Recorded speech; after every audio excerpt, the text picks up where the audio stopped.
Welcome back to another episode of Spiritual Teachers. With me today is one of my spiritual teachers and Theta Healing in Theta Healing, and her name is Yve Hart. And it's such an honor to have you on today, Yve. Welcome Thank you on. for the opportunity, Peter. Yes, thank you so much. So, Eve is a healer through light, lineage, and love. She's a California native and comes from a lineage of shamanic healers, channels, mediums, and seers.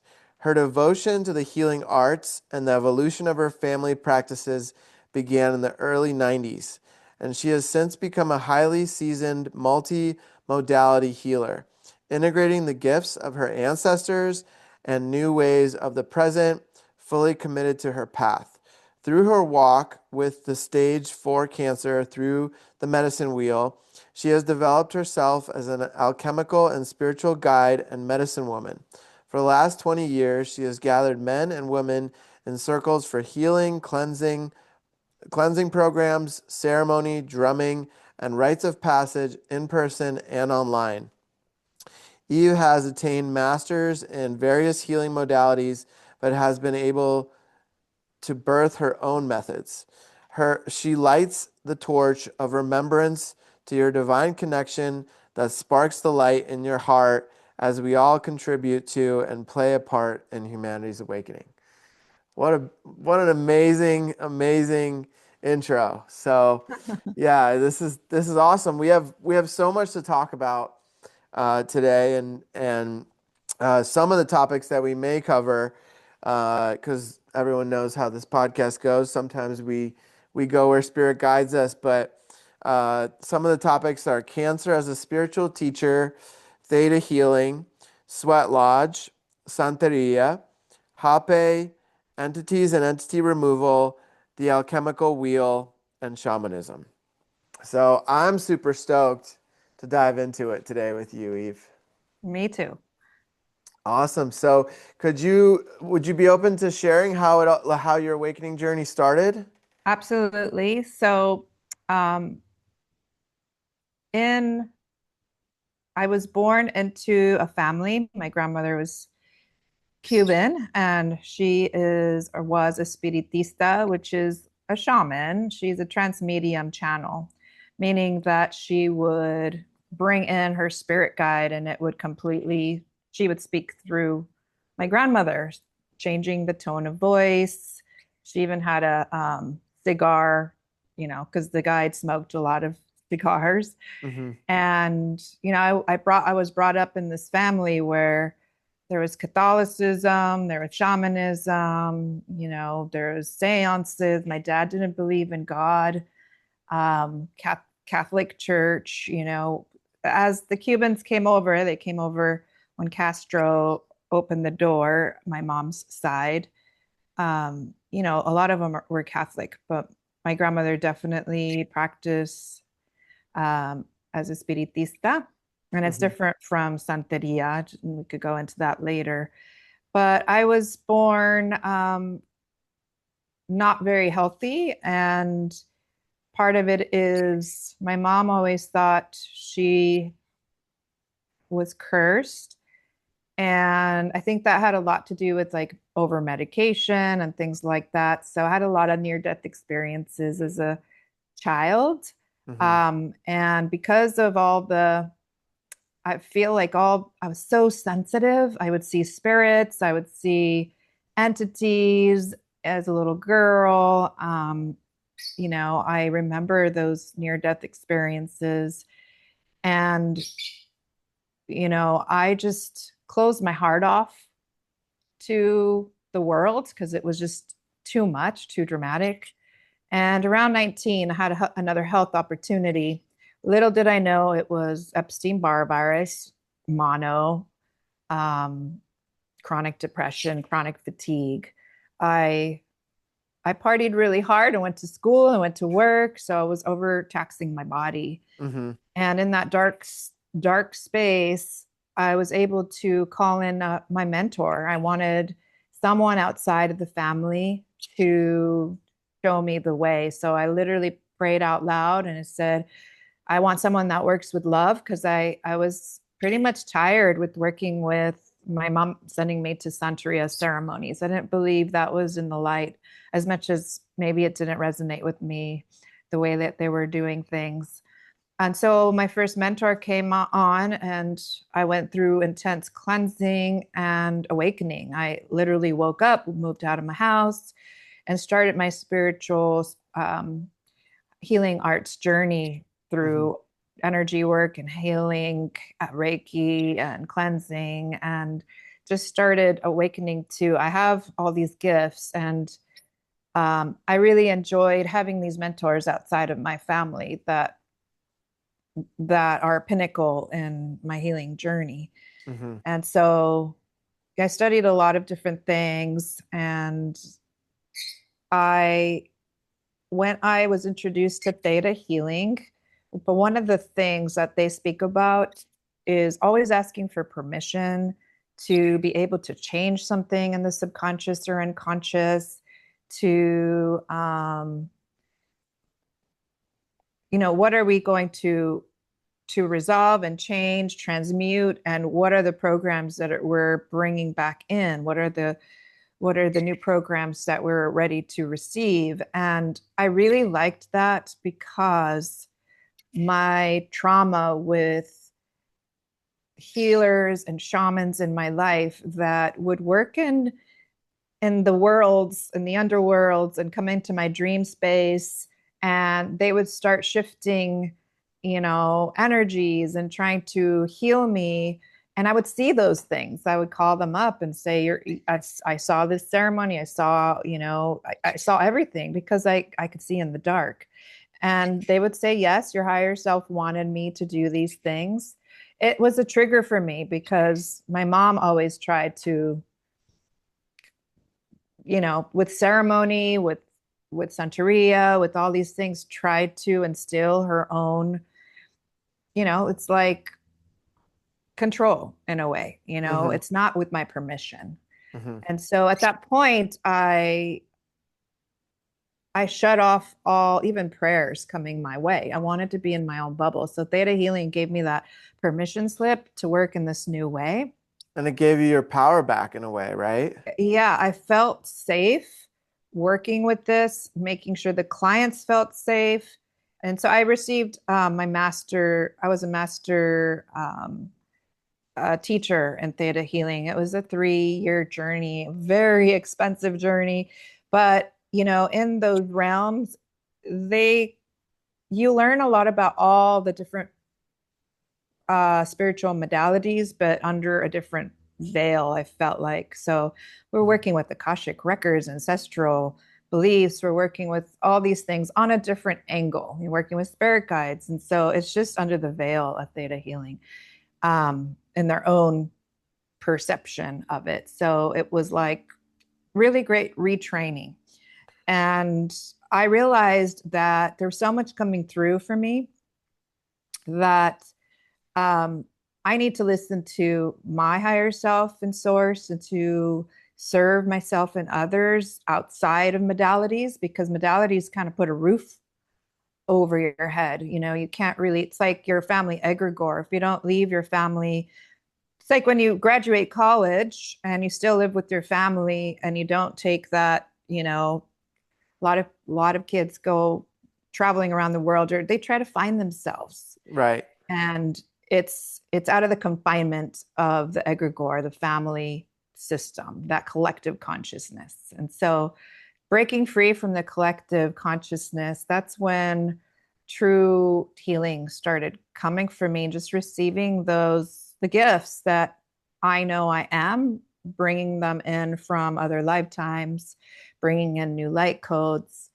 And I was diagnosed with breast cancer in 2017. And so the interesting part is before cancer, I had Epstein-Barr virus episode on a chronic level. And a lot of people are experiencing that right now. But the doctors give them the co-infections that come with Epstein-Barr to work with. So people don't really get to the root.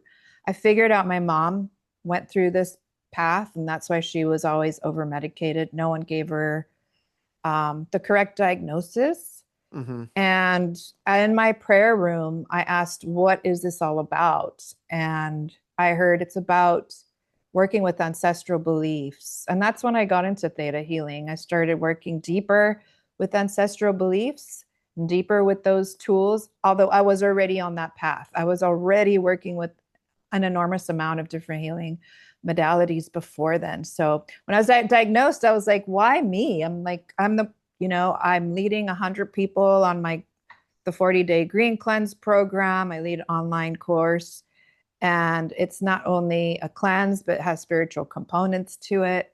I don't use chemicals, don't use perfume. I'm meditating, doing yoga. Why is this happening where all of a sudden I have a cancer diagnosis? It Mm-hmm. was, my ego was blown away. My family and my friends were like, oh my God, if it's happening to her, it's definitely happening to me. They were, I'm not eating like she does. It was quite an opening. And it was around the time where my mom was passing away. So it's that shock and trauma. Mm-hmm. And what happened was I was like, I don't trust the Western medical system. I'm going to Mexico to heal.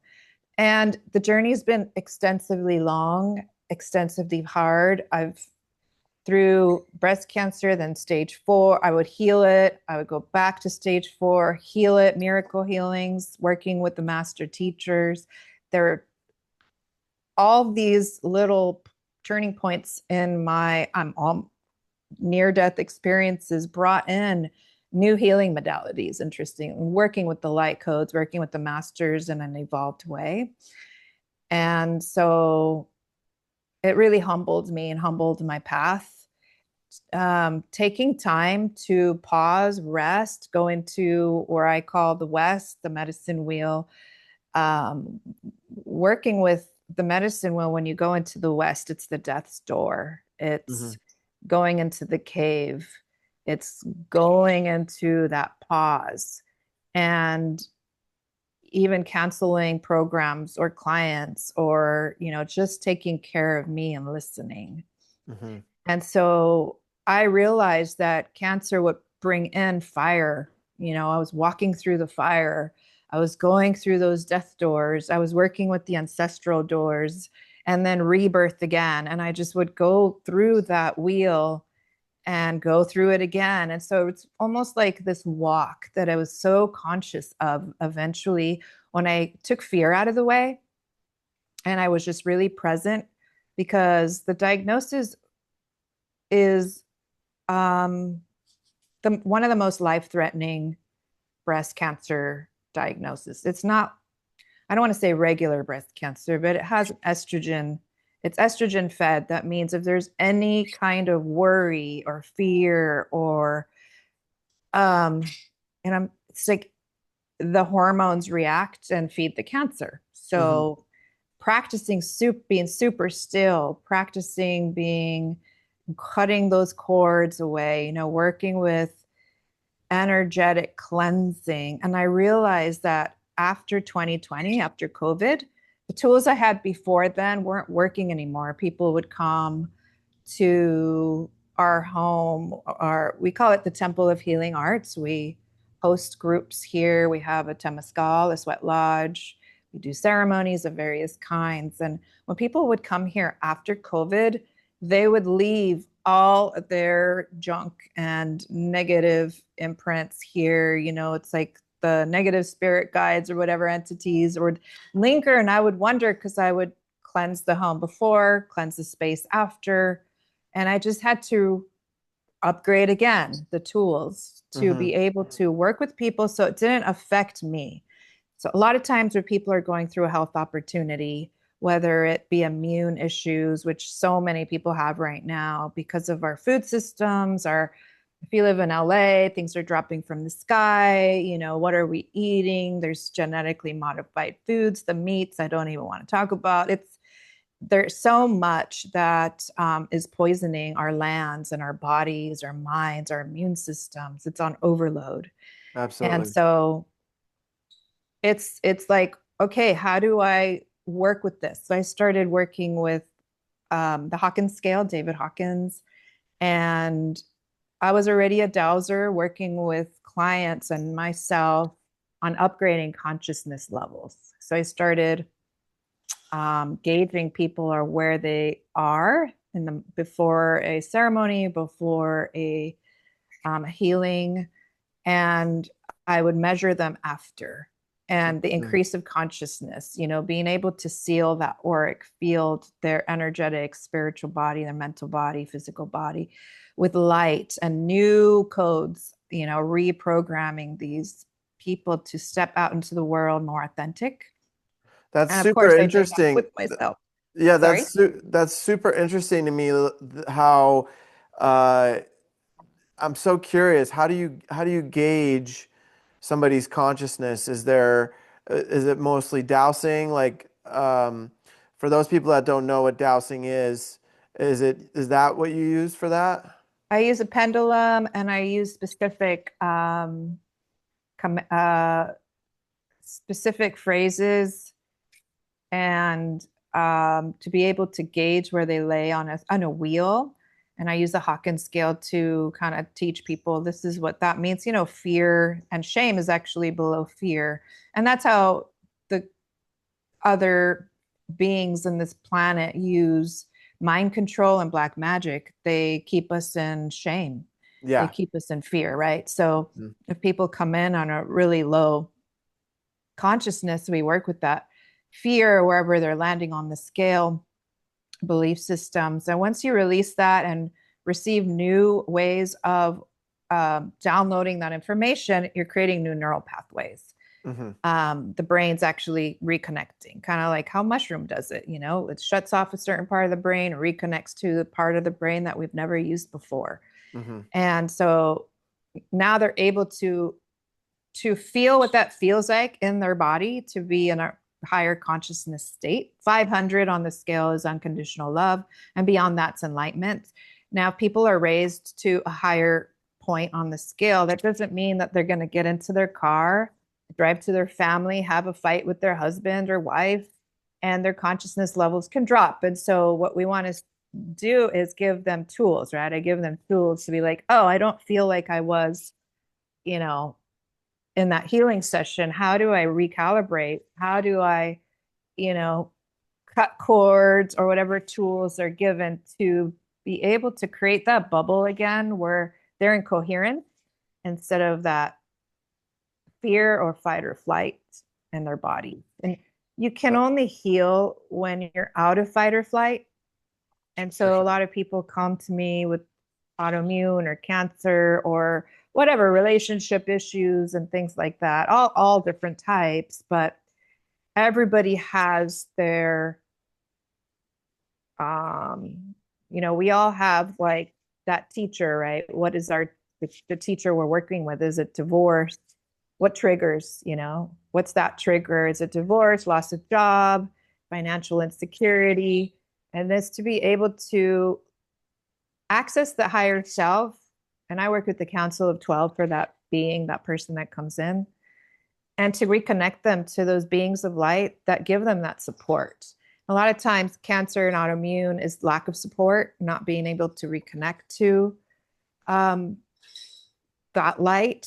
And and hey, you could still have and experience cancer and connect to the light and your beings of light, your Council of 12, but be kind of like eyes wide open and trust on the path that whatever you're learning and whatever you're experiencing is perhaps letting go, letting go, letting go, and surrendering even more to your higher purpose and living each moment as it's your best, making sure that you're living your life on purpose and with the right people. I always call in the right people at the right time, and the most aligned opportunities come my way every morning. That's my prayer.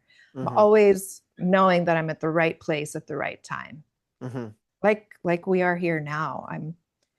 I'm hoping to share this story so people that so many people are diagnosed with cancer. So many spiritual teachers are diagnosed with cancer. And I hear it all the time. Yve, can you share your story or help me? Or I want to share that this is what I'm experiencing, but I don't want my clients to know. I don't want the friends and family members to know because I want to preserve my image. Mm-hmm. And it is true, like cancer can um, weaken that um, maybe power or message that you have as a healer. But I feel like no, it's actually this access point. So this master teacher that you could call whatever your healing journey is, it's a master teacher of awakening. You're Mm-hmm. walking with this beautiful teacher, as not claiming it as yours, but outside of you, so you can always stay on point on your path. And that's why the medicine wheel is so important. A lot of people tend to skip parts of the wheel. Many Mm. people want to go into rebirth really quickly. I've been there myself, where you're bypassing stepping into that sacred anger medicine wheel. We call it the south, the fire, and it's the high noon sun. And it's where Kundalini is reawakened, but it's also a station of sacred fire. And because fire burns, if we're feeling out of control, if we're feeling like too much fear, you'll be burned by the fire. And people don't want to move inside. It's that emotional unraveling. Like shadow And work, right? yeah, and you're doing more of like that realizing or witnessing of how you're being in the world, like how you're projecting your anger and projecting your pain, even though maybe they're suppressed, Mm-hmm. and that's where we have to voice that sacred anger in a more conscious way and access help. And that's a big thing for me because I'm always like the person that helps other people. And so for me, it was a big ask for me to ask for help. And thank goodness Theta Healing gave me a global community of healers. And they don't just work in theta, they work in many modalities, and asking for help to support me. Not, maybe I didn't resonate with everything, but it's that support that I called in, and the right people at the right time. And then that internal processing, that pause, the darkness, going into the shadow work would be the West. So the next stage on the medicine wheel is is the West, the dark cave, the sacred pause, the death door. A Mm-hmm. lot of times in the sweat lodge, the Temescal, the death door is the most hot. And my husband and I lead these ceremonies, and we have no control over how hot these volcanic rocks, we call them abuelitas or grandmothers. Mm-hmm. We have no control. We could have the biggest abuelitas inside the lodge thinking it's going to be super, super hot. And maybe the smallest ones are the ones that emit the most heat. Mm-hmm. And it's just what the collective inside that lodge needs at the time. But a lot of times that third door, the death door, is that it's almost like, oh my God, am I going to suffocate in here, die? Right. It's it brings up a lot of fear. And when you go through and pass through that door, you sit with the ancestors' wisdom. Like you carry the wisdom of the ancestors, the North. We call him the white buffalo, we call him the white eagle, the North, being able to guide us. And so we could walk with the wisdom and then be able to rebirth. It's like that in between bridge between that rebirth again and the East. Yeah, and I've had full on ego deaths in the sweat lodge Oh, where, for sure. I feel like I'm gonna die because it's so hot and I have a hard time even breathing. So like I've had moments where I just lay down on the ground if there's enough space, and I'll put my hands over my nose and just like breathe the earth because it's a little bit cooler down there. And I remember one time I was just laying there and it was like if I'm gonna die, I'm gonna pray for everyone I love. Like this is how I go. This is what I want to do. I want to just pray and send love to all the people I care about. And I made it. I made it through. But like there was a part of me that died that night. That fear, that worry of death. That for so many people, especially like we saw it during COVID, it's like that is one of the biggest fears that people face is death. you know, Yeah. and so yeah, like facing that was really powerful for me on several occasions. And yeah, I love how you said it doesn't matter how big the rocks are, because what the people in the lodge need is what they're going to receive no matter how big the stones are, you know. Yeah. Yeah, and it's that listening that we listen to the elements while we're in the lodge. We listen to when more abuelitas need to come in, when more water needs to be poured, and how the prayers that are offered and the songs. And so it's all about listening and connecting to that higher, there's beautiful guides and guardians of the lodge, and including the people that come in, they have their own guardians and Hmm. guides that they can access much clearer when they release and let go of that fear. And that's in life. If we have fear, we really can't access that higher part of ourselves that's connected to source. And I always explain to clients and friends and people that come to ceremony, we don't allow ancestors that are a lower consciousness than unconditional love in this Hmm. space, Hmm. because sometimes your mother, father, grandmother can pass over, and perhaps either it's the way you access them doesn't mean it's true for them, but they might not have a consciousness that is ready to guide you in the highest place. Hmm. They might be still in personality somehow. And so we call in the higher realms, the higher beings of light, your higher self, your council of 12.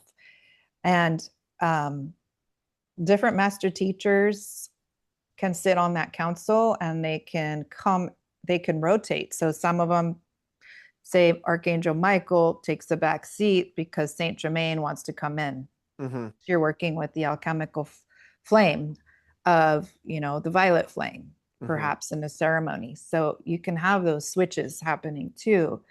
And a lot of people want connection and they don't really know how to work with these guides and teachers. And so that's where we start working with upgrading their consciousness, and working with ancestral healing, working with a lot of people are now actually speaking about ancestral healing now, which when I was doing it, nobody understood it. So I'm happy that people are ready and ripe and they understand that we, as children of our parents, are meant to evolve our family line, not as a punishment, not as a sacrifice, because that is why children are born on the planet, to evolve, to evolve, to evolve. Hmm. And we have elected our parents or family line so we can learn the hardest lessons, right? I had such a hard relationship with my mother all my life. It was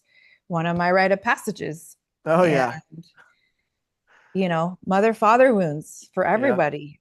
Hmm. Working with the inner child, and especially with women that are now speaking, this is the divine mother, divine feminine, how to work with that master teacher, not as someone to follow, but someone to embody, walk Hmm. with, Yeah.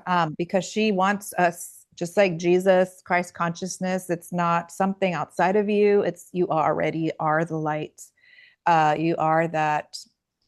You are that reflection of light of of the Creator. You Hmm. are a fabric of that light. And how do we mother father from a divine awakened, divine mother, divine father? How do we nurture our inner child? And that's so disconnected from this Western world, as we live in a very unhealthy, um, masculine structured, uh, I would say, all the structures that are put around us, all the rules, all, we're not really in our feminine, our divine feminine, especially women and men are coming into, what does that mean for me?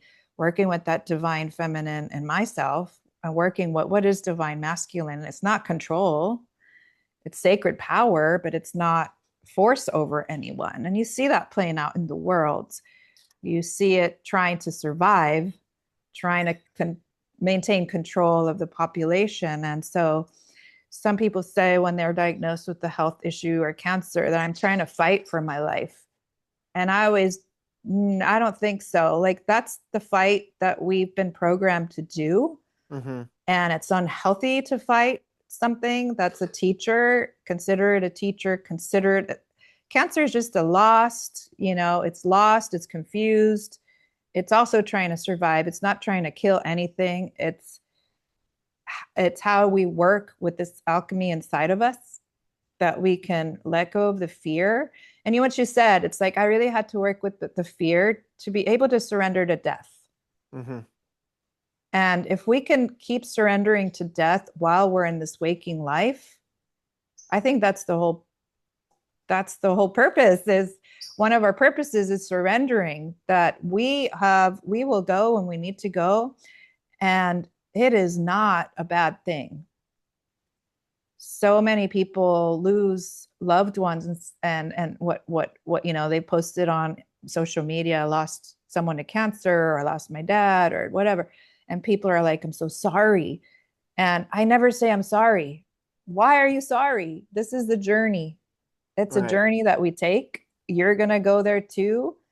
And I would never want somebody to feel sorry for me if it's my time to go. Right. So I'm really curious, where are you with that journey now, and what did really help and shift you personally with the cancer? So I went through so many different out of the box modalities that it's countless, countless. Um, and things worked for me at a certain point and then they didn't. And so it was always in this, like, in the medicine wheel of the West, in that sacred pause where I don't know where I'm going, and whatever worked for me is not working anymore. And that could really be fearful. And it was just a deep listening, a deep allowing for something else to come in, and working with those light codes came in really strong for me, like really downloading from those the healed self part of me, working with my already healed self, because we're multidimensional beings. And I don't say yes or no, cancer free or not, because it could visit me at any time. Mm-hmm. And because I've healed it miraculously, I'm like, I'm totally clear and free. And then I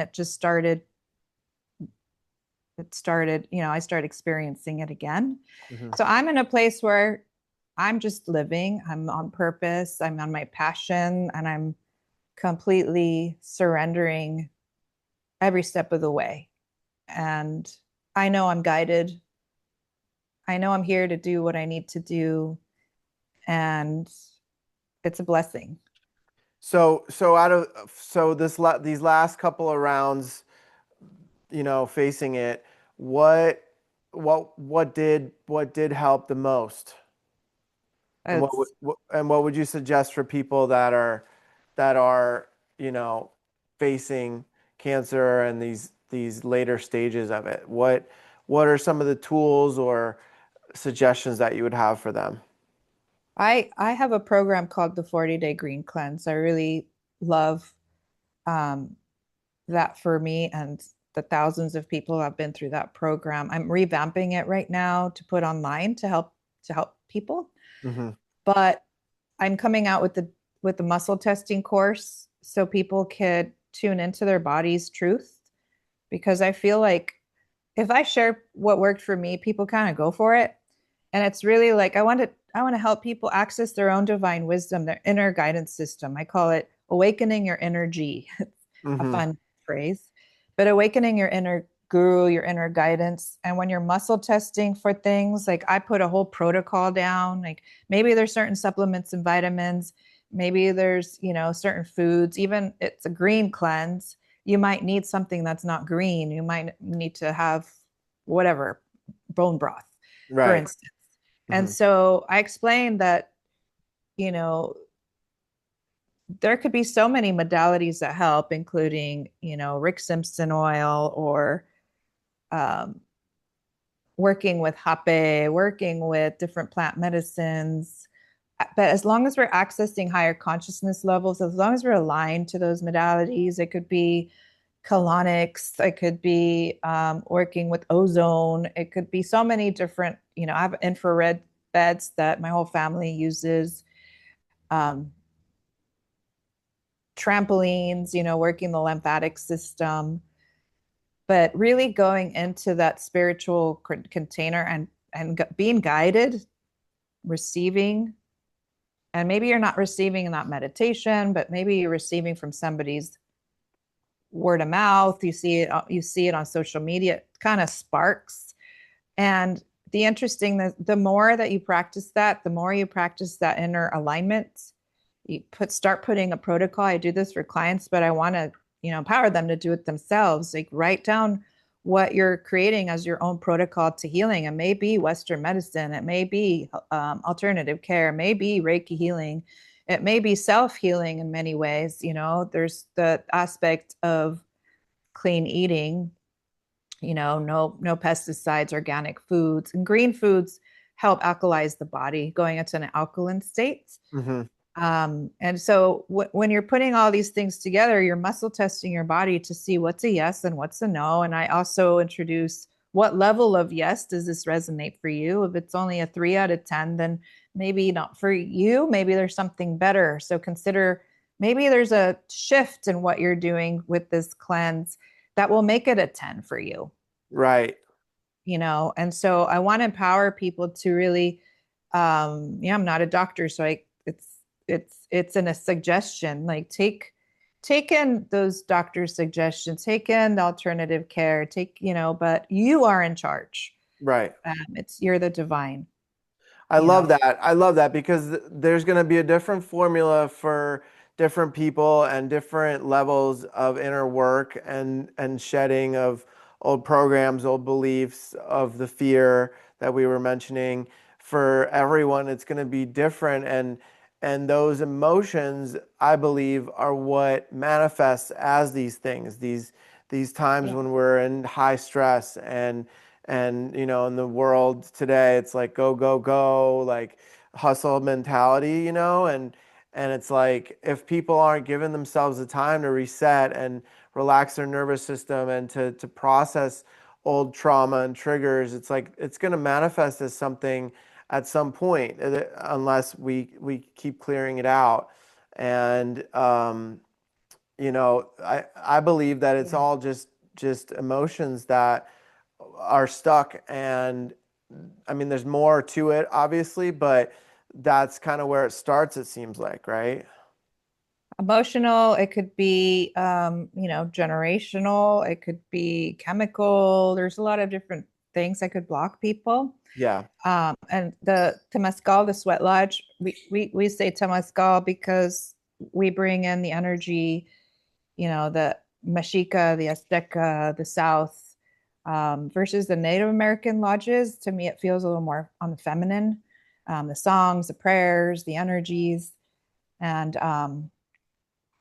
it's, walking the medicine wheel and really, really knowing where you're at, being okay with where you're at, and going into that lodge, really, really, asking for to release, that you're ready to release and you're ready to receive, Right. being okay with those deaths, working in ceremony. We've forgotten that we're so connected, all beings of this planet, their ancestors were connected to ceremony, Hmm. asking permission from the ancestors to heal in the modern way. That's what I had to do when I was working with my new modalities, is that I wasn't able to go to the next threshold without asking my ancestors for permission. They didn't understand that. They felt I was disregarding or disconnecting from my lineage, but it was more of like integrating and upgrading and creating this leap, you know, into the new, kind of like the Fibonacci sequence. We're always taking the past to the present and leaping into new places. And For sure. I've received so much clarity to and permission to from, and Tata Pedro Cruz. He's a Mayan elder who did our sacred union in Guatemala in 2009. When he passed, he was someone that was very, very traditional in the Mayan ways, but also understood that sequence of you take the best of the past, you integrate it into the present moment, and it'll take you into that quantum leap. Absolutely. And there's a lot of teachers that are wanting to be super in their authentic ways of the ancestral, practices. And that's Yeah. why I've never really took trainings on just working with, like, say, serving Maya cacao ceremonies, because I feel Mhm. like I love joining in those ceremonies. Those are my teachers. I love the way they do it, but I share it in my own way. Absolutely. I connect with uh, whoever I'm connected with, Hmm. and whoever is called to come to ceremony will, the right people at the right time will come my way. Yeah. So, Will come my way. yeah. So, This, like, energy, it's almost like acupuncture points, the chi, just like it's so vibrant and alive. So I ask people to hold the vision of, where they're walking into when that chi machine, I don't know if they're actually selling it anymore, but I saw some on eBay for a client the other day. yeah, the Japanese ones are the best. Sun Ancon. And you can get them on eBay. That's where I got mine. And the chi machine, from what I understand, came from the monks, and they would oscillate each other's, like they would have them lay down on their back.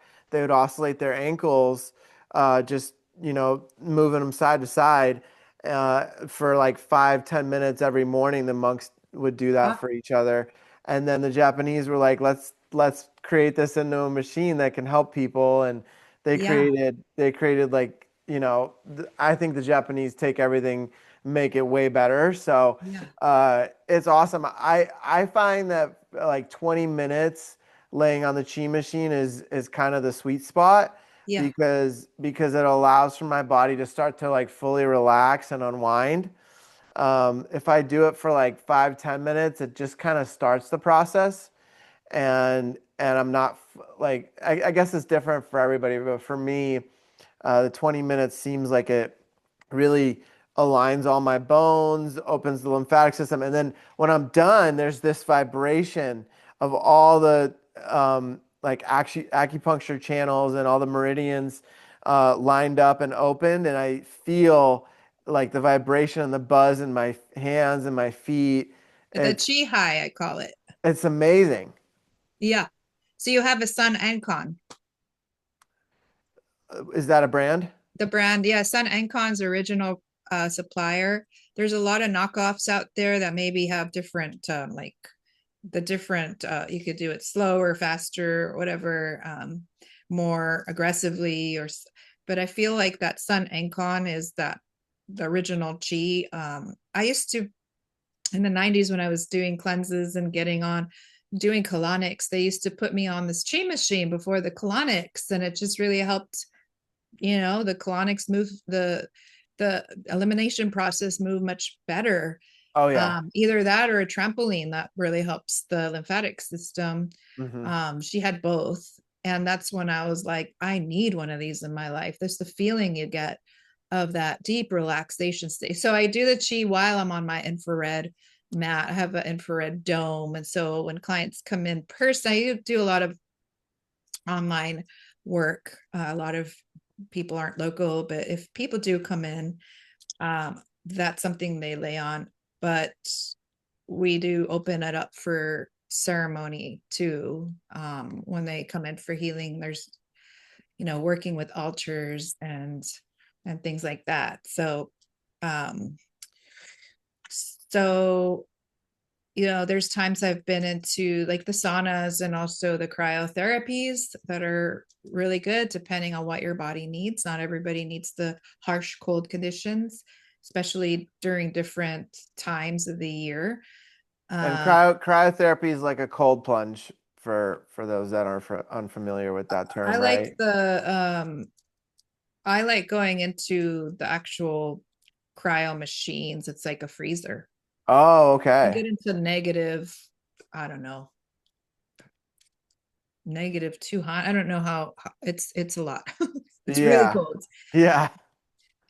Way colder than jumping into a cold plunge. And I feel it's easier for me to go into that freezer than it is a cold plunge for some reason. Interesting. And I just have this spark of like, you know, oxytocin and like energy. And I just feel so good after that cryo session. So there's times where I go in there a month, like especially summer times, I'll go every day for a month. Hmm. Yeah, but there's just some times where it's that deep listening. I just need nurturing right now. I don't need things that are harsh.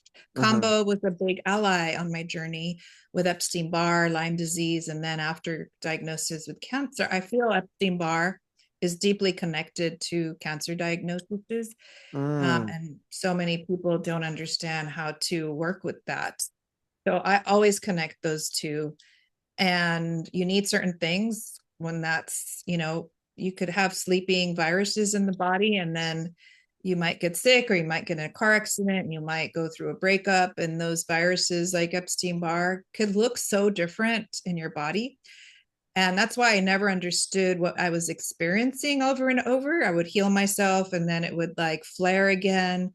And it looked different every time. So Epstein-Barr episodes looked so different. That's why people get the diagnosis of co-infections, chronic depression, chronic fatigue, diabetes, you know, even other autoimmune issues that they're diagnosed with. But Epstein-Barr is somewhat the mother of all of them. And so it's working with shredding.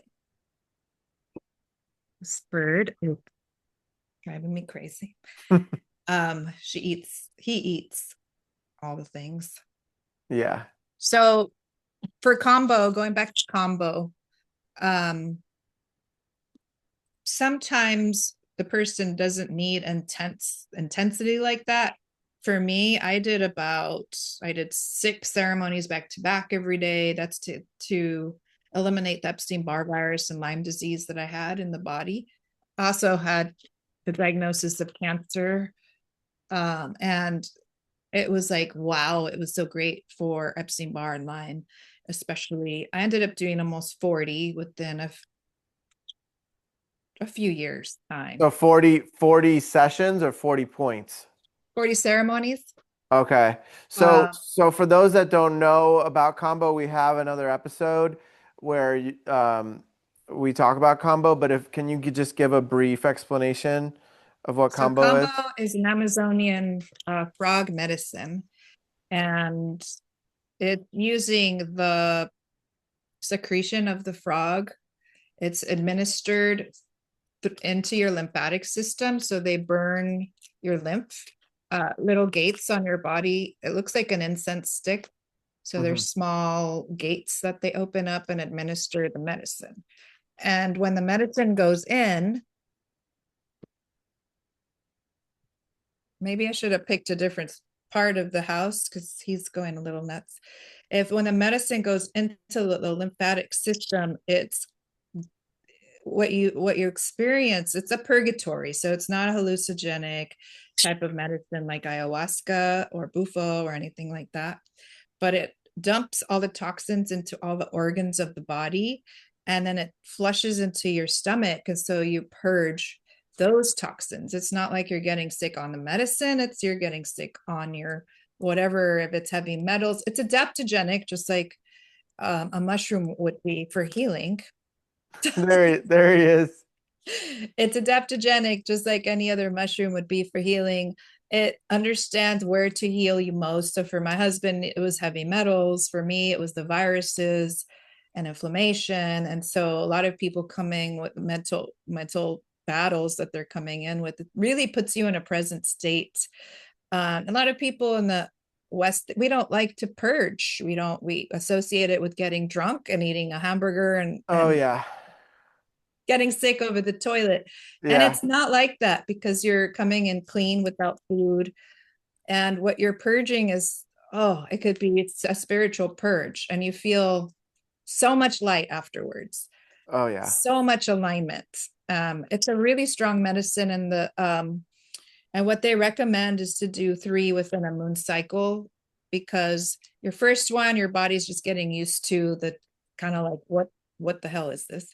The Yeah. second one, you're like, okay, and I'm going to breathe and be more present and just surrender a little more. But the third one, you're really understanding the medicine, and there's like that deeper connection for deeper healing and surrender. Hmm. It's you spoke about hape, that you love it as your ritual as well, and they serve hape before. It's actually Kambo and hape are legal medicines, and when it's served, it's administered through the. You could speak on that if you want to, but it helps to ground you in a place where you can just surrender to the medicine more. And they serve it before ayahuasca or different other medicines. And it just helps the person really, it organizes the energy and the Hmm. body. Yeah, And so, I find it like really opens the person up, yep. and it can even start the like opening the person up to the deeper healing that can happen with the combo, and Yeah. they work really well coinciding together, and yeah. We do host, combos. Sorry, we do host combo ceremonies. I'm not, I don't administer it, but we do offer hape ceremonies in our own way with very small groups. And the hape is so different when you are in ceremony, and there's focused intention. We work with ceremony and altars before starting. The music is curated for every person. There's live drumming, and it's really beautiful. It really helps people access their light, in a way, it's different than you and I doing it in meditation. So some people come in and they're like, well, we've done hape and meditation for 5 years now, but in the ceremony space, it's so different. You come in with a collective of people that are adding to, whenever you go to ceremony, right? That whoever's comes into that space, it's that expansion of consciousness that you create together, curating, co-creating together in that space, and it really is so deeply healing. And so I definitely use hape in my morning meditations, especially. I always call in my council of 12, my beings of light. I always call in my most healed version of self, thanking the plant medicines and the plant teachers, and just giving me the grounding that I need for the day. And the Hmm. end, yes, it's a little boost of energy, but it's not addicting. I could skip days, skip weeks, even skip months, and not have it on my mind. Right. Like coffee, if you're addicted to coffee, um, it doesn't do that, at least for me. It's not an addictive place, even though tobacco is used. Hmm. I guess it just depends on how much you can do it. If you're using it in reverence, um, yeah, I don't feel there's an addictive quality. Yeah, for sure. I've seen some people be addicted to it, but when I dove deeper with them, they've shared that it's their desire to like be in that stillness, that moment of like true connection to source, and like they were just like craving that stillness, and it was giving them that. And it wasn't, I don't believe when that person shared it with me, it was actually to the tobacco. It was more so to that feeling of that connection. And Right. I've seen people addicted to mushrooms for that same reason, like wanting to Yeah. go into that realm and be in another dimension, and those kind of things. And but overall, from the people that I know that work with it regularly, there's that people take breaks for many months, and there's no issues. It's not like, I look at it as like I'm going into a sacred ceremony with this.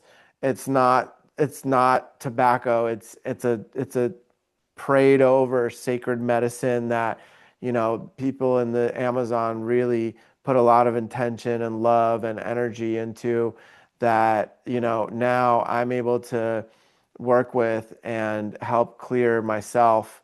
And for me, it's been amazing for moments of trigger, or like moments where I'm out of my center, and it really helps me to clear out anything I've picked up from others, or clear out old parts of myself that are no longer serving. Yeah, and if you use it as a crutch, where you got to believe that you have that access to that light and stillness as well, and use it as a teacher. How do I access this, plant medicine without having to use the plant medicine? For instance, someone had an ayahuasca experience on the Hapis ceremony. She and I said, well, we just called in the spirit of ayahuasca. Didn't have to take the medicine. Right. We just, there was a song sung when she was being served that was calling in the spirit of ayahuasca. And that was, that connection, reconnection, and remembrance. And she said she felt like she was on a ayahuasca journey. Hmm. And, we have access to these spirit guides, the plant allies, without having to consume them. Mushrooms, they continue working even in between doses if you're microdosing, which is an incredible plant ally, for people right now going through mental illness, going through depression. It's shutting off a part of that brain that it's almost like that thumbprint that, it's like we only do this thing every day, especially when you're aging. You see the elderly doing the same thing, eating the same thing, going on the same, my parents did it. I see that as an imprint, and they don't know how to think outside the box. Right. And so it helps us reconnect those neural pathways that's never communicated before. And, we're starting to think outside of our normal personality, looking outside our box and reconnecting those, you know, new patterns in our life, walking a different walk that's more aligned to who we are in that moment. And do we need it every day? No, because those little mushrooms, they're connectors. They continue to work their work as long as you work in reverence with it. I think it's not abuse. It's not too, that's the difference between addiction and plant medicine, alcohol or drugs, even marijuana or any medicine. I've seen it with all of them.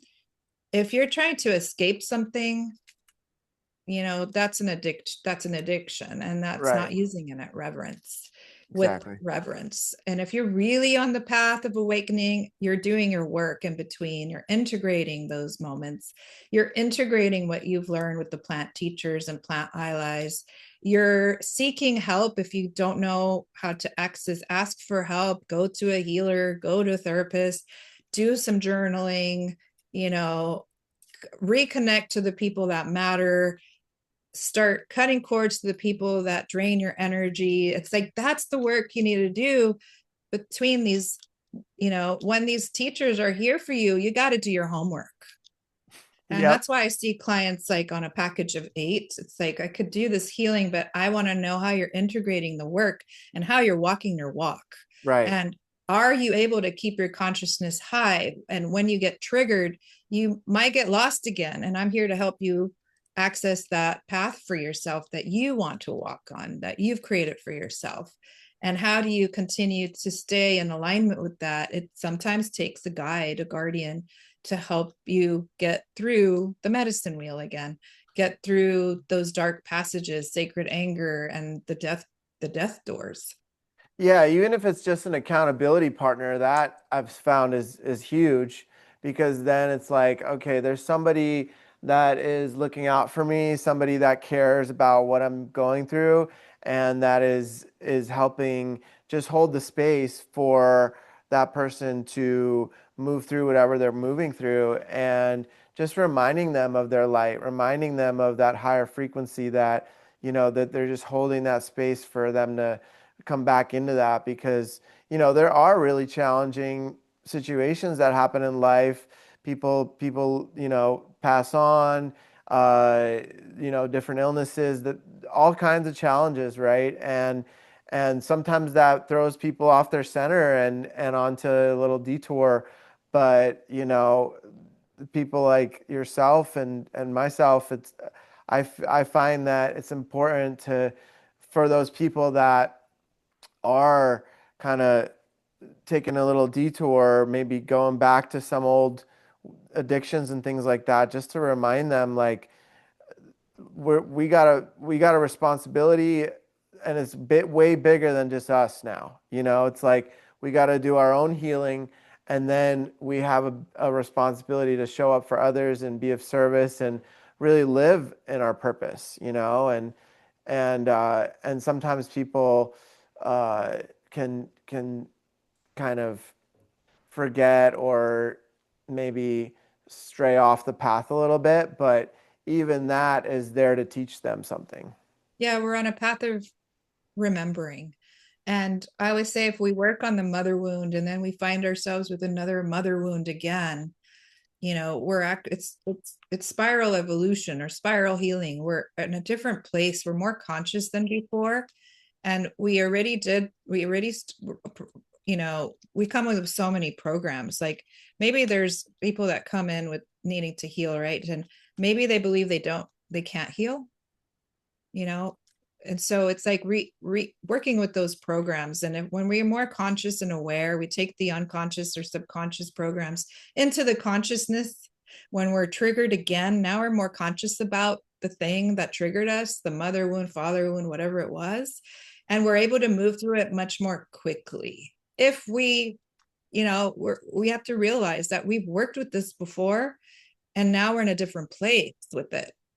Our Exactly. egos wants to be. I was there. It's like not another mother wound. I've worked with this 30 different times, and I don't want to look at it, until it just keeps knocking at your door. Right. You got to look at it because Right. it's not the mother anymore. It's a girlfriend. It's a sister. It's a best friend. It's a job opportunity. It's the way that you move through the world. It's an illness. It's whatever it is. It's gonna knock at your door. Hmm. And so, knowing that we're in a different place, we're evolving all the time, spiral evolution, we're in a different part of that wheel, looking and from a higher perspective. Yeah, And and I think that for that there can be like a moment of like, oh man, I can't believe that that's still happening, like how I've done so much work, how is that still there, and then that yeah, recently happened to me, and I was like, oh man, I really like worked through this, and I was around my father and it just like sparked back up, and so then, you know my partner reminded me that in those moments, my awareness of it is way more, like way stronger and way deeper, and I'm actually ready to look at it in a much deeper way and like analyze where those programs of my that have been passed on to me that I continue to carry, and and from that awareness, I think the awareness is like 90% of it, because I've had it happen where I'm like, okay, this is happening, but then there's like different deeper levels of awareness that I find uh, can be accessed, and from those spaces it can be transmuted and healed much quicker, because it's almost like I would go back into like my 16-year-old self and around my dad, and then I'd be like, "Whoa, like this isn't the frequency that I'm at now," and I had to like clear it and remind myself, and then also like really take a deeper dive into what and why I still was carrying those programs. yeah, going deeper. There's it's an onion of belief systems that maybe we're not ready to look at in the beginning, but now we're ready Right. to look at. And Yeah, so and I mean that's a great transition into theta healing because for those that don't know what it is, can you share a little bit about it and how you found it maybe and I know there's many levels of it. Like Oh, there's an infinite amount of courses with it, but theta healing is basically working in the theta state, like in between the conscious and the subconscious mind. Mhm, Just being in that monk state, where the monks chant and they're chanting for world peace, but anything that's not in alignment with peace is it's kind of like entity removal, right? It's like shifting the energy into peace. So when we're in theta state, we can be more, we can access more of, creator, our higher selves, the master teachers, because we're in that coherent zone. mhm, Um, and, you know, there's many other people that speak about this state, a slower brainwave to be able to work with that reprogramming our bodies. Reprogramming where we use muscle testing to find out the different belief systems that we may be carrying. But in theta healing, in the beginning courses, you're learning to body scan, you're learning to see what guides or teachers are around the person. It's like tools of intuition. mhm, They're working with the tools of intuition on through the lens of theta healing. So we're all they use a certain kind of meditation to get into that theta state, or they take the client through that state, and then they're able to, you know, to do a body scan and be able to see what's in their field, and maybe that is what comes through. I remember, for instance, it's really surrendering because it's like, what does this client need right now? And I had a client that was, she was in a relationship where the man she was dating was cheating on his wife, and she just wanted to get closer to the wife. So she wanted to work to the boyfriend, work with love, work with receiving his love, I guess. But what was coming through was a cat. And I mm. kept shooing the cat away, but I kept, asking creator, what does she need right now? Bring in whatever she needs right now. And the cat kept coming through. And I asked her if she had a cat, and she said yes, but I gave her away. And I said, why did you give her away? Because my boyfriend, every time he would come into the house, she would pee on the bed and scratch the curtains and tear up my house and meow and scream. And, she was not happy, and I couldn't work with her anymore. So when I was accessing the cat's information, what the cat wanted to let her know is a lot of people that own cats they embody a certain type of divine feminine presence that are teachers. Yeah. And she was just trying to guide her to her own empowerment. And that man was really not in alignment with her spirit. And so interesting, though, even though she didn't want to really admit that this man was not good for her, she allowed the cat to come back in. And incredibly, that man never called her ever again. Whoa. And then, like a few months later, like I don't even think it was 2 months, where she met her soulmate. She was an opera singer, a guitarist, such a beautiful musician, and she met a musician as well. Wow. And now they're making music together and living with their cat in another state. And it Wow. was just, having to, like, what does this person need right now? uh Medical intuition comes in on the higher levels of theta healing, working with the akash.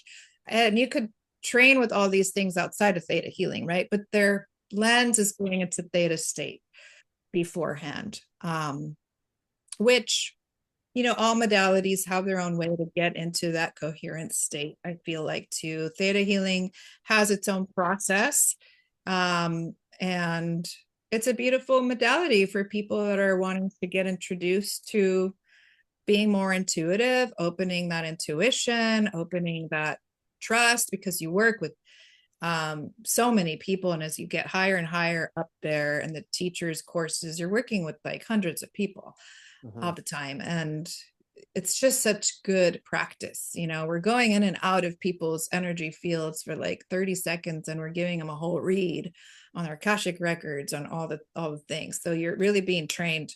It's a good training ground, um, to work with your magic even stronger, whether you use theta or not. I met the most incredible people from around the world, chiropractors and doctors, healers, just regular people too. Yeah, it's something, just like people are into Reiki a lot right now, more than ever, Hmm. like a structure that you work within to access, working with shifting energy, healing with energy. But I found layering theta with that when I was, really focused on theta, it was Reiki was even better because whatever blocks were inside the body, you were able to access the subconscious and blocks and move that and then work with the energy, right? So Yeah, for they me now, work really well together. yeah, yeah, I've found, and for me, theta, I don't do it in the traditional way that much anymore, at least not in this period of my journey. But uh, it was amazing to start to gain the awareness and to really connect to those programs and those blocks that I had either taken on from others or was passed down to me through my lineage or from society, whatever ways that. And for me, it was like the conversations I was having with myself in my head, of like, oh hey, like maybe that's not you're not worthy of that, or you're not this is what I would say to myself some back in the day of like, oh no, like they can do that, but that's not for you. And then when I started to go in there and just like scrub all the floors and the walls of my subconscious, it was such a powerful tool for that. yeah, it's very powerful. It's powerful, and it's a container. It's a good container to work within, safe container. And the more that you get, you're working with a partner, a client, and they're giving you confirmation, it's giving you that, self-esteem, that esteem, that confidence to continue working, to trust your intuition and your guidance, that whatever you see there's things that I see all the time that might not make any sense to me, but it makes sense to that person. Right. And maybe it won't make sense to them after a week, right? I'm like, maybe a week later, they're calling me like, remember that donkey that you saw in your vision? I understand it now, and so Right. it awakens. It's good intuitive training. Hmm. Yeah, to really trust that part of your intuition so you can work deeper with clients, that you're trusting yourself and you can work with yourself. And when triggers come up, you can work with your own self. Although people are like, why don't you just, work on yourself all the time? I do, but just that Carolyn Mice says, she's a great teacher of this planet. She says, to get into the darkest points of your subconscious, you need an escort, or else you would have already Mm. done that. There's so many other programs in place to keep you safe, you know, that you want to go into those deeper realms with an escort, with somebody that can access those places for you, ask you the right questions, take you on that journey that you feel safe and supported, and then work through those realms and access the new, you know, the new programs or light codes or neural pathways, the the new ways that you want to walk on this planet. Yeah, I think it makes me think of blind spots. I think we all have them, and we have these protective mechanisms to that have served for whatever reason, like whether we may block out thoughts or have like a program of running or dissociating in different ways, right? And I think that when somebody has the awareness and has done a lot of work on themselves, they can see those blind spots and be able to highlight them for us when we're ready to look at it, you When we're know? ready, yeah. Exactly. I always call in whatever this person's ready for, let it be shown. And mm, there's things that I've seen for people that are coming in for them to heal, and they're just not ready to look at Right. too. So you have to honor that person's place, you That's know. been a big lesson for me the last couple of weeks with certain friends that have been asking for guidance and assistance, and I've had to just I've had to just accept that maybe they're not ready to look at it and to go there right now, and that's been a big lesson for me because uh, Yeah, it's letting go, mhm, and everybody has their path and their journey. And before I felt like I was giving away my light and being depleted in the process. And I share with others, it's like now we're creating this enormous light in your field. You're working with higher realms of consciousness. You don't need to give your light away. You are a reflection of light, and let that be an inspiration to spark that person into their own path. And that's all we can do. right. Yeah, I love that perspective. I like being like the space holder, because at the end of the day, the healer is just holding a frequency and holding a container. The person has to do the actual healing themselves. Yeah. And when you're in the place of the healer, that container is a higher, usually people choose someone that could hold a container on a higher level so they can rise themselves up to their level within them, that the, shaman, the healer, the alchemist is holding, therapist is holding for them. So it's like holding that container that they're able to rise up to. Exactly. Yeah. Yeah, absolutely. And we had a couple more topics here. I'm really curious about the alchemical wheel and then entity removal. Can you talk a little bit about what the alchemical wheel is, how it works, and how people can tap into it? So I think I did speak about it a little bit about, in the Temescal or the Sweat Lodge, many different traditions use this alchemical wheel.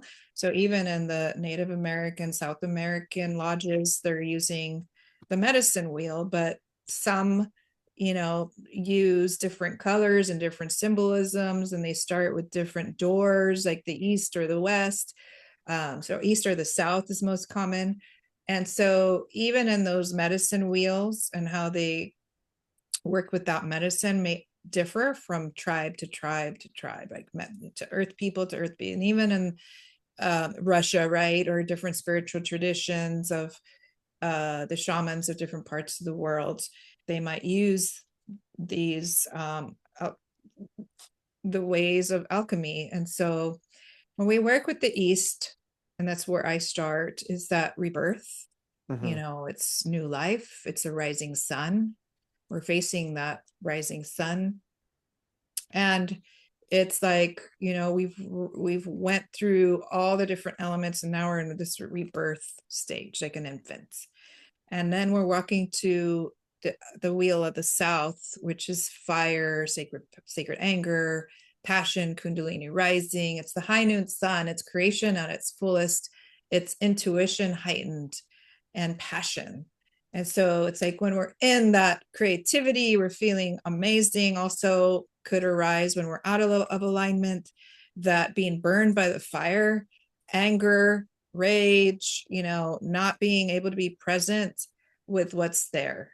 Hmm. And then we work with the lodge door, the west, which is represented by the bear, going into the cave, permission to rest, permission to take a sacred pause. And that's the death door. So dying to old parts of ourselves, and um, allowing that process to work, because we want to speed up all these like really hard places, right? The shadow work stuff Hmm. until we're ready.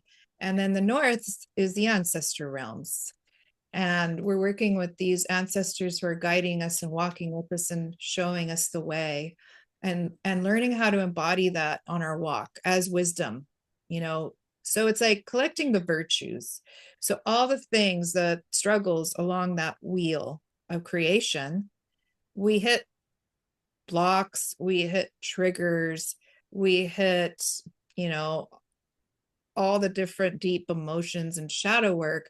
But if we're really working and being present and we sit with the North, like, how come I, experienced cancer? Why was cancer? What was cancer teaching me? What were the virtues of that divorce? Maybe I learned, to be more sovereign within myself. Maybe it awakened my voice and I'm able to speak for myself. Maybe it created a new way of working with my boundaries so I don't leak energy anymore. And those relationships in my life no longer serve me, and calling in new ones. So you're accessing wisdom.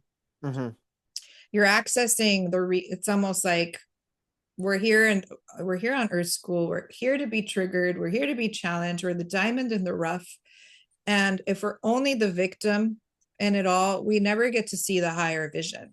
And Right. a lot of people are calling out victim right now on this planet, but we have perpetrator, victim in all of us. Hmm. So we're the perpetrator to our own selves. We knock ourselves hard. We're the hardest judges. We keep ourselves from living on purpose and passion because we have to fit in. That's also part of us. So we're working on Sabotage, right? how do we see those challenges on a higher perspective, taking the Right. wisdom of we've learned. So now we go to into the bridge of the ancestral realms, walking with wisdom and rebirth. We're able to rebirth with new awareness on the higher level, on the wheel of consciousness, like we're upgraded now. We're able to really go through authentic rebirth. Hmm. And that's what I keep speaking about a lot, is that a lot of people skip through the wheel. They're not really being authentic. Right. And so that's a really big thing, even more than unconditional love. Is like, if we can express our authenticity and unapologetically and live on purpose and passion and connect to our higher self and our light, we feel that guidance and support. That's what life is about, but we need to have our eyes wide open when we're going through those death doors, when we're walking through the fire. There's a huge liberation in that, to becoming authentic. Yeah. It's Taking the face like, off. yeah, it's like take the mask off and just be yourself. And then I've found for myself, it's like, oh, but what if I lose these friends? What if I, you know, don't resonate or vibe with these people? If I, back in the day when I was like still really stepping into my authentic self, and I remember just being like, you know what, like it's okay. That's part of the journey, is people falling away, and then other people come that are way more aligned, that are way Yeah. like like so supportive and so loving, versus like somebody who was there to that I was okay with, and they were like making fun of me or treating me a certain way or being That you really, settled for.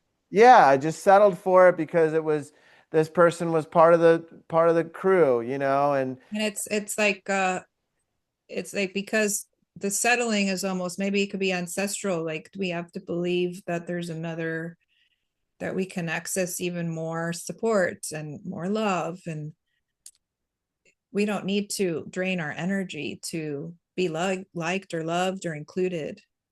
yeah, and the beauty is that the friendships that come out of that, and the depth of connection with friends and relationships and teachers and people, it's just on a totally different level when we can just be truly ourselves and just stop the BS and stop the lying to ourselves.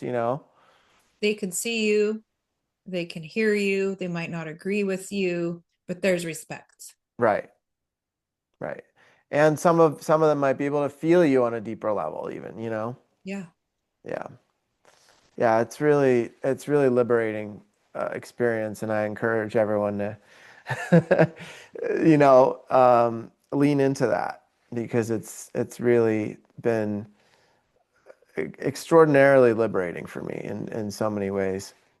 And so the question that arises is there any difference between the medicine wheel and the alchemical wheel? Well, that's alchemy, working through the elements. Okay. Um, so it's all in the same to me. It's an Okay. alchemical process. Okay. Um, And you then know, how are power animals uh, involved in this?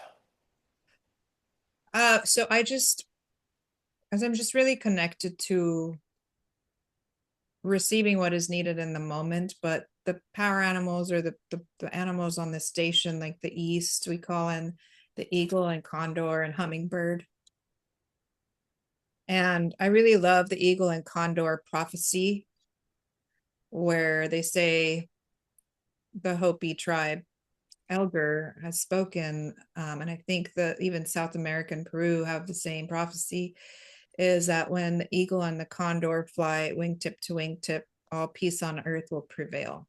And, the eagle represents the mind and the north, where we're at now, the south, the heart. And it's really not the thinking mind, it's the higher mind and heart in coherence, flying wingtip to wingtip. Our brothers and sisters are exchanging medicine right now, right? We're exchanging technology with the South. The South is exchanging medicine of the heart with the North, and vice versa. And so we are really just using brothers and sisters medicine across the nations, across the globes, across the tribes, to come into more harmony with coherence, within ourselves and with the earth and how we walk. So that east door is calling in that coherence. Mm-hmm. The hummingbird represents in Peru, it's the only one that flies within the lower world, middle world, and higher worlds. So she Mm-hmm. accesses all the worlds. And that's why a lot of people, when they see hummingbirds, the spirit of our families could come through, right? Mm-hmm. With a hummingbird. Um, our lodge is Spirit of the Children. She's called Corazon Colibri. And our child on another realm that didn't make it through in body, but she still is a guide up there, came through when we were being initiated, and we spoke that it's the heart of the children that are guiding this lodge. And so the Mm. hummingbird also represents that spirit of innocence and child and play, which Mm-hmm. a lot of us lose sight of when we're in like big trauma. We Right. forget to play and be childlike. We are adulting too much and we're not having Yeah. fun. And so I've been to so many lodges where it's like the eagle, that's the energy of the lodge, or this the weedy, the fire, or different, they all have different main guides to the lodge, and ours is the spirit of the children. And so that's what we call in for the east, rebirth, new beginnings. And the south, we call in the dolphin because of the intuition, I and love that. the snake for kundalini. Mm-hmm. And whatever animal wants to show up for the purpose of the group that is showing up, we'll call in. Mm-hmm. The bear representing the death door, the west. And interestingly, the bear always shows up. So it maybe because I live in California and the bear is very prominent here, the energy of that medicine is a great teacher. Yeah. And for the north, the white buffalo, the white buffalo woman, the white eagle, the white owl, sorry. Um, Great teachers of the north, and whatever spirit guide wants to show up for that ceremony, whether it be a sweat lodge or not, it'll show up. So it'll be spoken. I also call in before the elements creator, Mother Earth, the elements, or sacred self. And so working with the wheel and clients, we're just working with whatever station they might be at, whatever door they're at. and what arises. And we work with ceremony, work with the fire, we work with the water, we work with the earth and flowers and altars. And that it's just like the beauty that comes through those ceremonies are so potent. And it's just all guided, and they're able to really access that part of their psyche where they could connect to that beauty, Mm-hmm. to connect to that fire, connect to that remembrance, maybe later every day or in their own meditation. Yeah, that's really beautiful. I love the way you explain that. And I've been to people's homes and different centers where they actually will put the medicine wheel, like they'll build one on the ground. Have you have you ever Hey, what? worked? They build the medicine wheel on the ground. Oh yeah. We have we have a medicine wheel that is about this big. And then we have a prayer bundles that we use for each. That's for the lodge, though. And when we work in ceremonies, we'll work with the different elements of the medicine wheel and create like almost like mandalas or little altars. So, but they're not permanent. So it looks different every time. Hmm. And we're calling different elements for the altars. It could be different plants, herbs, flowers, um, always different. So Hmm. it's ever changing. I'm really curious. This question's wanting to come through. Have you ever incorporated the dragon energy into any of this? Like, and does it? The Yeah, that dragon does. energy comes through my son. Okay. He's 12, and so when it was ready to be called in, he brought it in. He's always working in these realms, whether he knows it or not. And so yeah, that is called in Okay. too, because that's all new, like all new codes of remembrance for us. Oh yeah.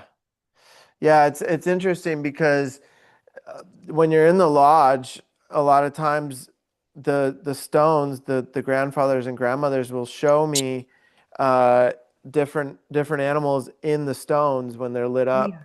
and a lot of times I'll see dragon heads in there, and that's one of my medicines is the dragon, uh, and so yeah, I was just curious about that. Like when you call the dragon energy in with your son, what do you what can you share any experiences you've had with that? the, the dragon energy is like what's wanting to anchor humanity right now. It's like these huge energy forces, these allies. Um, but I feel like when they come in, they morph into their own collective of different teachers. Mm, Yeah. Um, I know it's an egregore or one consciousness connected, but I see different. It's almost like Avatar, right? When they're riding different dragons. mm-hmm, So there might be one that's connected to water or one to fire. So it's mm-hmm. interesting to work with them. They're still teaching me all the time.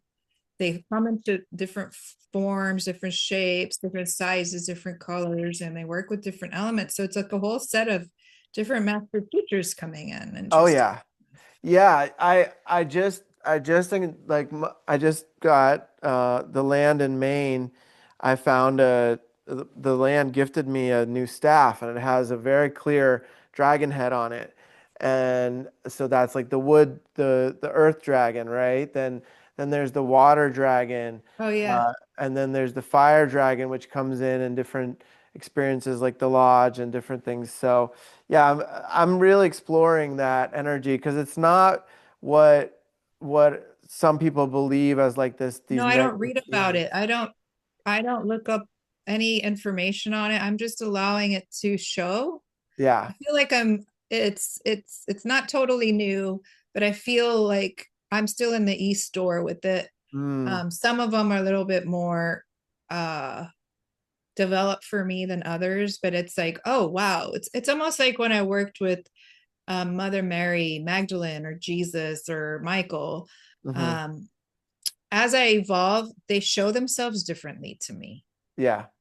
And maybe they were like in a physical form and now they're in light, Mm-hmm. right? So I feel as if as we evolve, those beings evolve with us, of course, like Mother Earth as well. And so I'm just sitting with them as they come in and exploring that as you are. Mm-hmm. And it's like a mystery. I like to sit in the mystery of unfolding for me. What is it for me? And if they show up for clients, it's very clear for them. But it's almost like meeting new master teachers. And when we meet new master teachers, there's a whole relationship you're establishing, right? And Yeah. so it's this relationship that's unraveling. And a lot of times I just get the codes Mm-hmm. that they're transmitting or that I'm able to receive at the moment. I feel there's a lot more. Oh yeah. Yeah, it's a really big energy, and for me it's it's uh it's like represents empowerment, like stepping into my greatness and into my power. It's also a representation of like the the wisdom keepers of the Yeah. planet, and The, like the yeah. the ones that held the highest level of mastery and wisdom in on the earth during the reptilian era, and and I believe that they were around then, and that they uh, come in to certain people at different times At the with, right time. yeah, with like from another dimension, but also like to For remind sure. us of what was and what will be. Yeah. And it's also I work with the law of nature, and I asked the law of nature once. I was able to shift the rain or the winds for a certain situation. That's another story. And I asked the next day, how come I was able to literally, it was pouring rain, and just work with the law of nature to open up right above the area where we were in so we could perform our ceremony, and only over the mission that we were working within. And then when we were done, it like started to rain again. And I asked the next day, how come I was able to do that? Because I've seen the Mayans do it, our teachers do it. And like being present with that. And they told me, because you don't abuse it. Hmm. And so sometimes we're accessing these energies like the dragons, where we're embodying this power, but it's a dance between, are you going to use it with reverence? Right. And the dragons really are, I feel, test us with that power. And I'm getting goosebumps all over my body. It's like, I want to see you walk with just the beginning stages of this energy to see if you're going to abuse this energy. Right, right. Yeah, and I think certain people just naturally are connected to it through their lineage, and uh like I have a direct descendants to from my mother's line to the czars and the kings of Russia. Mm. And so I believe that a lot of these people that were in these positions of leadership around the world, doesn't matter where, uh, some of them carry that energy, and it like got passed down to them somehow through different lineages. Yeah, yeah, for sure. And you don't know what past lives or future lives you've lived. Hmm. That's what we're doing. And this awakening stages that we're in, we're like bringing in the gifts of our past lives to the present moment, or future lives to the present moment, in a much more evolved way. So a lot of, like myself, I recognize myself in so many different lives, as the witch, as the shaman, as the in poverty and richness, Hmm. and different, so many different glimpses of lives. And Yeah. healing those lives and taking the best, taking the virtues, walking with wisdom, and integrating that into my life. Hmm. Yeah, absolutely. And I think this is a good time to transition into the final topic here, which would be, I've asked a few guests before, but um, what have been some of the most effective ways that you've found to work with entities and different spirits that may not be serving our highest, or maybe trickster spirits, or spirits that are just trying to like mess with us? I use a combination of commands. I also start with, so it's a complicated thing to share with you now, but I gauge, actually ask. Oh, I lost your volume there.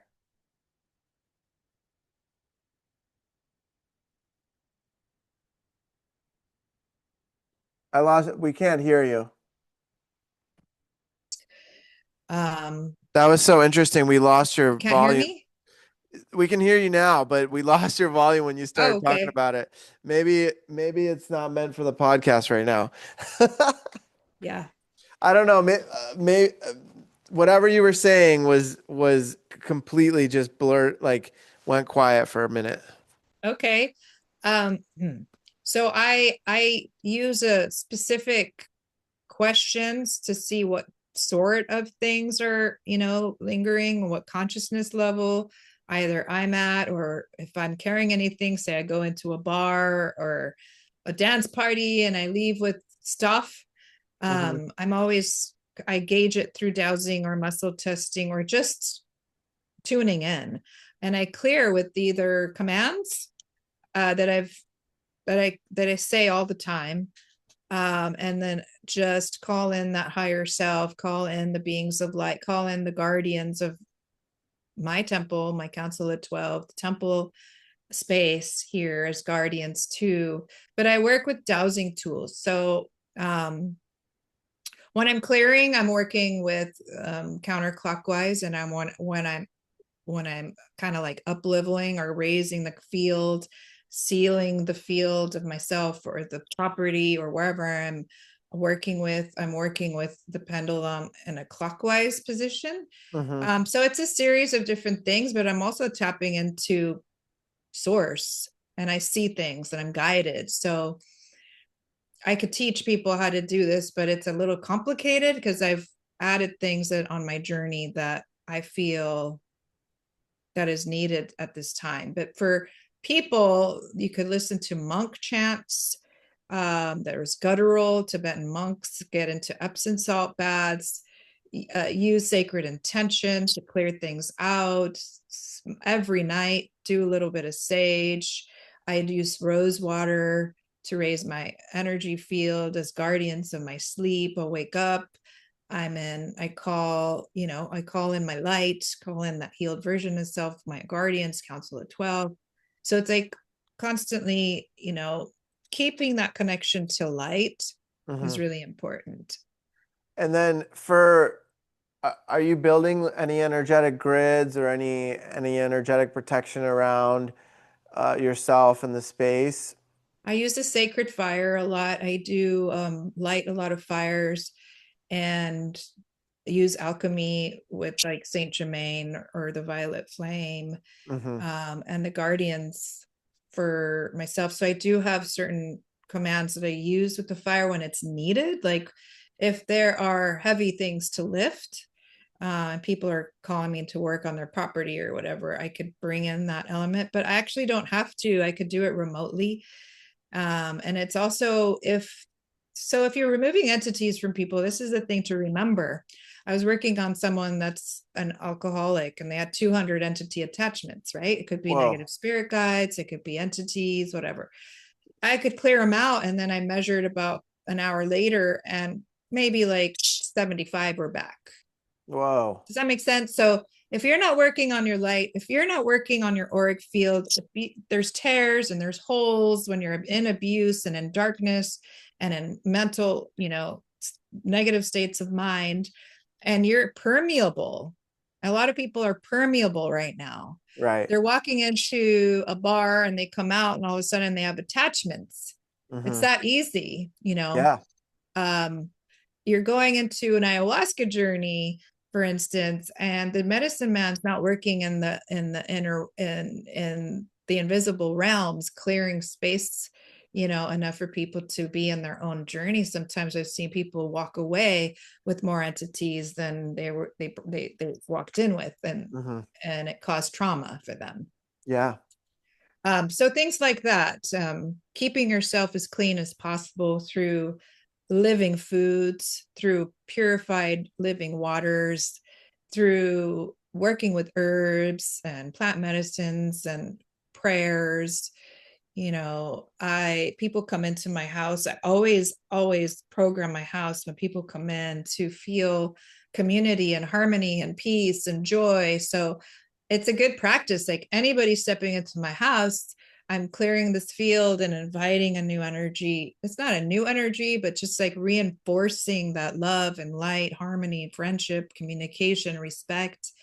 So when people feel it, it's almost like they come into this consciousness and they Hmm. feel that I've built this, I've worked in harmony with the guardians of this land to anchor in that energy. Hmm. Absolutely. It's really important. People feel it and people feel safe. Yeah. Yeah. Yeah. I find that, you know, sometimes I need like a logical or like a physical um, example for my mind to like really click in that this is real. And I put up energetic protection all the time and around my space every night and so on and so forth. And I Yeah, you can remember, literally just like ask your higher self, source, your guardians, and like imagine you're cutting a cord with, you know, obsidian wand or a crystal wand. You're cutting those cords of a relationship. Those are really handy tools. Like I'm releasing you in love and bringing more of me back in, you know, right, and people feel it when there's cord cuts, say relationship, old relationships, even if it's been years, we cut the cords in a ceremony or whatever, and what happens is those people tend to call them or text them, they're feeling an emptiness. right. So whatever you're feeling for that person, even if it's 10 years ago, now they don't have it for themselves anymore. You called back your power, they're feeling empty, and the only person that they know that gave them that power, even if they don't realize consciously what it is, they call them, they Hmm. text them, how are you, I'm thinking about you. It's really interesting. It's super interesting. Yeah, I've had that experience many times. And I wanted to ask you what I've found that there's a difference between cord removal and cord cutting. Well, you could cut the cord and not work with your subconscious, unconscious beliefs that attracted the cord in the first place. Right. Maybe that's the distinction, Yeah. because you could remove the entities all you want, but if you don't stop drinking and calling in that darkness into your field, it doesn't matter. Right. It doesn't matter. And so it's kind of the same thing. Cut them all you want, but work with the belief systems that attracted you to plug into that person and for you to give your power away. Yeah. Yeah, that's big. That's big. It's like you can remove the cord, but if you just go right back to the same mindset, you're just reopening the cord again. Yeah.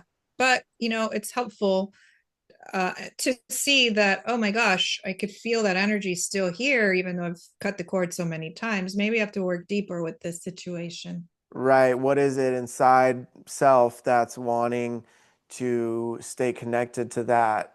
Like, what is it that is like craving or desiring that, you know? Mhm.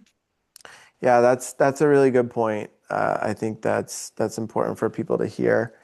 And what I was mentioning earlier is like when the energetic protection I was on a mushroom ceremony in a mushroom ceremony, and I actually saw like the film of the protection energy.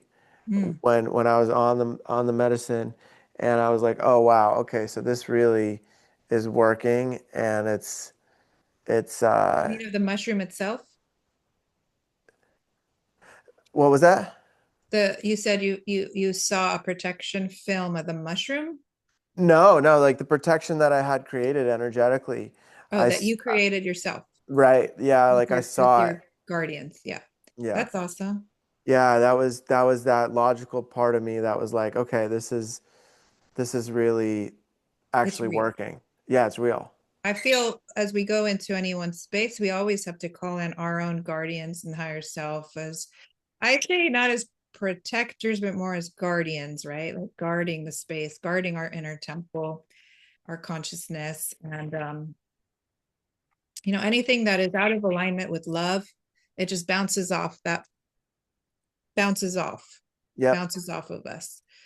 And so anything out of alignment with love, if your consciousness is out of alignment with love, like we're just transmuting that and calling in the higher imprints of love and light and authenticity. And during the ceremonies like that, where you're surrendering, it's calling in that. I always hug my inner child and I tell her, I'm taking care of this. You could just let go. yeah, I'm taking care of this. You could just, there's no fear. I know what I'm doing. And it's set those prayers for myself before going in. And it's a absolutely. really powerful container. For sure. Yeah, well, Yve, it's been such an honor to have you on today. Thank you for all the amazing teachings and all the amazing topics we covered. And you're always welcome back onto the podcast anytime. And Thank you, Peter. I'd love to do another episode with you in the future. Oh, I would love to. And this time without Leo. He's Leo's so awesome. he's been like he even started playing the sound bowl a few times. Oh my Oh, gosh. wow. And he broke Yeah, my pendulum and he just created a lot of little chaos because he wants my attention. So it yeah. was so nice to be on these topics with you. Yeah, thank you so much. Until next time, Yve, thank you. Okay. Take Bye. care.